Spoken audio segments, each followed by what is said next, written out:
ಮಗ ಇಡೀ ಇನ್ಸ್ಟಾಗ್ರಾಮಿನ ಒಂದು ಬೆಸ್ಟ್ ಅಡ್ವೈಸ್ ಕೊಡಕ್ ಹೋಯ್ತಿದೀನಿ.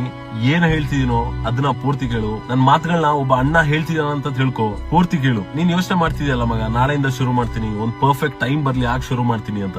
ಜಸ್ಟ್ ಅನ್ ಎಕ್ಸಾಂಪಲ್, ನೀವೊಂದು ಕಾಂಟೆಂಟ್ ಕ್ರಿಯೇಷನ್ ಏನಾದ್ರು ಮಾಡ್ತೀರಾ ಅಂತ ತಿಳ್ಕೊಳ್ಳಿ. ನೀನ್ ಯೋಚನೆ ಮಾಡ್ತಿದ್ಯಾ ಒಂದ್ ಕ್ಯಾಮ್ರಾ ಬಂದ್ಬಿಡ್ಲಿ, ಒಂದ್ ಒಳ್ಳೆ ಮೈಕ್ ಬಂದ್ಬಿಡ್ಲಿ, ಒಂದ್ ಒಳ್ಳೆ ಬ್ಯಾಕ್ ಗ್ರೌಂಡ್ ಬಂದ್ಬಿಡ್ಲಿ, ಆಗ ನಾನು ಶುರು ಮಾಡ್ತೀನಿ ಅಂತ. ಜಾಸ್ತಿ ಏನು ಹೇಳಕ್ ಹೋಗಲ್ಲ ಮಗ, 1000ಕ್ಕಿಂತ ಜಾಸ್ತಿ ವಿಡಿಯೋಸ್ ಅಪ್ಲೋಡ್ ಮಾಡಿದೀನಿ ನಾನು ಇನ್ಸ್ಟಾಗ್ರಾಮ್ ಅಲ್ಲಿ. ನಾನು ನಿಜ ಹೇಳ್ಬೇಕಂದ್ರೆ ಫಸ್ಟ್ ವಿಡಿಯೋ ಹಾಕಿದ್ರು ನಾನು ಹತ್ತತ್ರ 1 ವರ್ಷ 3 ತಿಂಗಳು ಆಯ್ತಾ ಬಂದು. ಒಂದ್ಸಲ ಸ್ಕ್ರೋಲ್ ಮಾಡು, ಜಾಸ್ತಿ ಹಿಡಿಯಲ್ಲ, ಆ ವಿಡಿಯೋ ಸಿಗುತ್ತೆ ನಿನಗೆ. ನನ್ ಫಸ್ಟ್ ವಿಡಿಯೋ ನೋಡು, ಫಸ್ಟ್ ಟಾಕಿಂಗ್ ವಿಡಿಯೋ ನೋಡು, ನೋಡೋದ್ರಲ್ಲಿ ನನ್ನ ವಾಯ್ಸ್ ಹೇಗುಂಟು ಅಂತ. One of the worst voice ಅಂತ ಹೇಳ್ಬೋದು. ಬ್ಯಾಕ್ ಗ್ರೌಂಡ್ ನೋಡು ಹೇಗುಂಟು ಅಂತ, ಆಡಿಯೋ ಕ್ವಾಲಿಟಿ, ವಿಡಿಯೋ ಕ್ವಾಲಿಟಿ ನೋಡು. ನನಗೂ ಗೊತ್ತಿದ್ದಿಲ್ಲ ಹೇಗ್ ಮಾಡ್ಬೇಕು ಅಂತ. ನಾನು ಏನಾದ್ರೂ ಆ ವಿಡಿಯೋ ಅವತ್ತು ಆಗ್ತಿತ್ತಿಲ್ಲ ಅಂದ್ರೆ ನನಗೆ ಇವತ್ತು ಇಷ್ಟೆಲ್ಲ ಕಲ್ತ್ಬಿಟ್ಟು ಮಾತಾಡಕ್ ಆಯ್ತಿದ್ದಿಲ್ಲ ಮಗ. ಇವತ್ತು ನನಗಿರೋ 4 ಲಕ್ಷ ಫಾಲೋವರ್ಸ್ ಅದು ಇರ್ತಿತ್ತಿಲ್ಲ. ಆ ದಿನ ನಾನೇನಾದ್ರು ವಿಡಿಯೋ ಆಗ್ತಿದ್ದಿಲ್ಲ ಅಂದ್ರೆ, ನಾನೇನಾದ್ರೂ ಯೋಚನೆ ಮಾಡ್ತಿದ್ರೆ ವಿಡಿಯೋ ಕ್ವಾಲಿಟಿ ಚೆನ್ನಾಗಿಲ್ಲ, ಆಡಿಯೋ ಕ್ವಾಲಿಟಿ ಚೆನ್ನಾಗಿಲ್ಲ,